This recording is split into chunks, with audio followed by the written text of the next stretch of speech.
Welcome back to the channel. I'm Lauren Fix, and this is the 2022 Lincoln Corsair. This is the replacement for the MKC. It's been out for a while, and it comes with a lot of standard luxury features.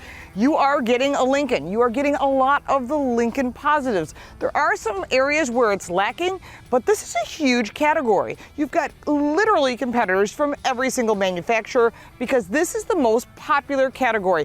It's a compact crossover, but really it's sort of in that mid-size section now because they're making a lot of smaller crossover and SUVs, and this vehicle has a lot of capabilities.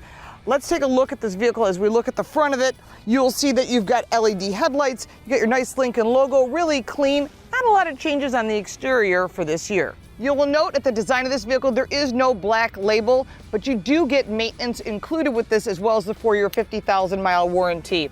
Our test vehicle is riding on 20-inch Continental all-season tires on a black alloy wheel. There are other colors available, and there's also a smaller diameter. If you're looking at the hybrid, it's going to be a slightly different wheel as well. Since this is the baby Lincoln, there are two different trim levels as far as the feel for the vehicle. It's either smoke truffle or eternal red. This is a reserve trim level. There's other trim levels available. And again, they come all-wheel drive as well as front-wheel drive. But you'll see this is the baby Lincoln. Of course, the Navigator is top of the line, and there's also Aviator. Coming around to the back, you have LED taillights, your Lincoln logo, your wiper blade, which I wish was tucked up underneath this upper wing, but that may come in a future generation. Nice and clean, very simple. This is about keeping it simple, keeping it classy, and keeping it luxurious, and the Corsair has done that. One last thing to note about our Reserve is there is nothing in the back of this that says Corsair. It is completely clean, other than the word Lincoln across the back. Inside the 2022 Lincoln Corsair is a beautiful interior.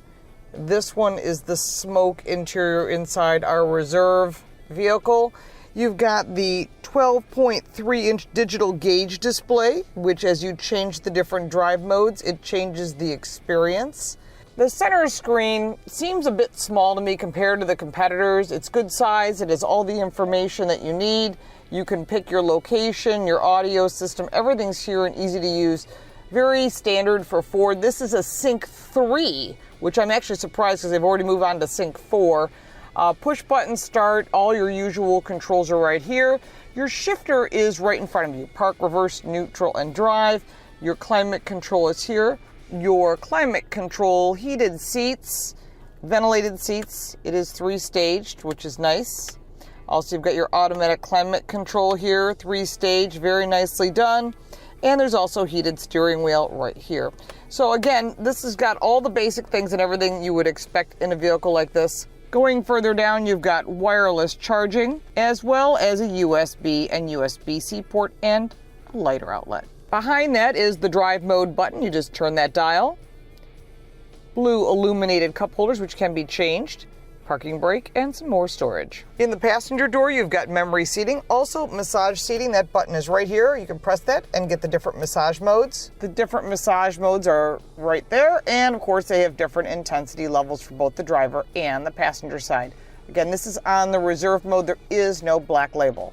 When it comes to the audio system, there is Apple CarPlay and Android Auto, as well as a 14-speaker Revell stereo system, which in-dash navigation, Sirius XM satellite radio, of course, and all of this is part of the Reserve package, which is the best deal. If you want to step up to other packages, this vehicle can get very expensive. Here in the second row, the seats aren't really as comfortable as the front seats, which are amazing. Also, you've got a center armrest here with 2 cup holders, pretty basic, but the seats themselves just feel stiff. You do have Revel audio back here as well as lighting and a full glass roof that goes all the way back. We have it closed right now because it is really warm outside. But I do like how they integrated the handles into the trim. Really pretty. Storage in the doors as well as speakers. So you've got the full audio experience in the second row. Also, these seats recline. So if you've got child safety seats, you'll be able to put one on each outboard seating area. But it's nice to recline it so you can get that seat just right for your little ones. Behind the center console, you've got 2-stage heated seats, as well as ventilation and 2 charge ports. This is pretty much everything you need, including some storage nets behind the seating. Under the hood of our test vehicle is a 250 horsepower turbocharged 2-liter engine. It is turbocharged and intercooled, backed by an 8-speed automatic transmission. Fuel economy, 22 miles to the gallon in the city, 29 in the highway, 0 to 60 time, 6.1 seconds. There is, however, an optional hybrid motor with 266 horsepower. It is a 2.5-liter plug-in, has an EV range of 28 miles, and combined gas and electricity is 78 mpge. Both are offered in all-wheel drive or front-wheel drive. Visibility, you can see that there is a backup camera and a round view camera. Very helpful to have a bird's eye view, especially when you got other vehicles in the street. You go forward, it disappears. 0 to 60 in the Excite mode, 6.1 seconds. It just doesn't feel like it. That's the weird thing. So we're at 60. Honestly, it's missing something as a performance vehicle. This is not a performance vehicle. A lot of the competitors offer a competitive vehicle that has an upgraded performance trim level. This is not one of them. Lincoln's about style. It's about being relaxed. It's about comfort. It's about all these great features. The turning radius on this vehicle is excellent. Here's a full turn lane. Can do it without having to do The turning radius is great, nice and tight, makes it easy to park this vehicle. It's not that big. And I think that's a big part of owning this car is it is a mid-size SUV. And if you're looking for something in this category, there's a ton of competitors. Matter of fact, there's so many. I'm going to list them down below because we can go on and on and on, from the Stelvio to the X3 to the Audi Q5. Lots of competitors in this category. This is the most popular category right now. But this vehicle really is about the quiet ride, which is what Lincoln is all about. Really, really quiet vehicle. Everything about this vehicle is super quiet, including the turn signal. Can you hear it? You barely can hear it. As far as handling, this vehicle is all-wheel drive. It's also available in front-wheel drive. I'm currently in Florida. This vehicle does not need to be all-wheel drive down here, but when you buy the higher trim levels, it comes with it.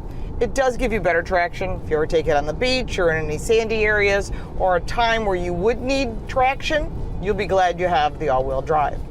I really like the head-up display, and the safety features on this vehicle are standard. It's got Co-Pilot 360, but if you want the active glide, which is the lane centering and all those extra features about safety, you'll have to buy up for those in a higher trim package. But the fact that they're all standard makes sense, especially when you own a Lincoln.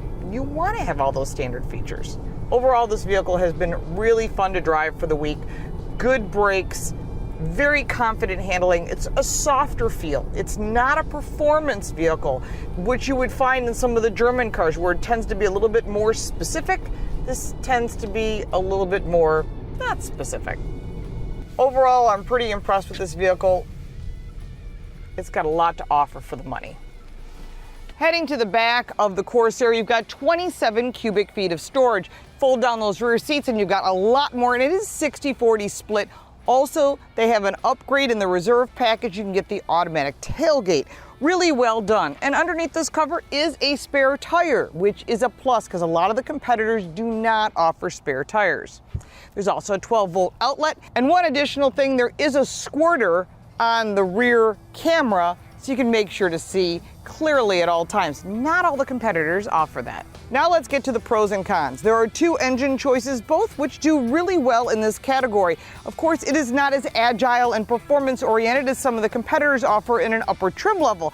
But for this vehicle, it's got great ride, standard features that are excellent, as well as standard safety, which is really important. And this is a very reliable vehicle. And that's one of the things that people forget about when it comes to Lincoln. This is not just a Ford product, but it's a Lincoln. So it has even more reliability, not that Fords aren't, but I really always like the Lincoln product line. I know they only make SUVs at this point, but the truth is their vehicles are excellent. I love the whole trim level all the way up to the Navigator. If you need something larger, that is available. One other thing to note on the negative side is the second row seating is pretty firm. And this is something that's important. Depends who's sitting back there. You may want that if you've got two child safety seats, but also it's important to find out who sits in the back seat.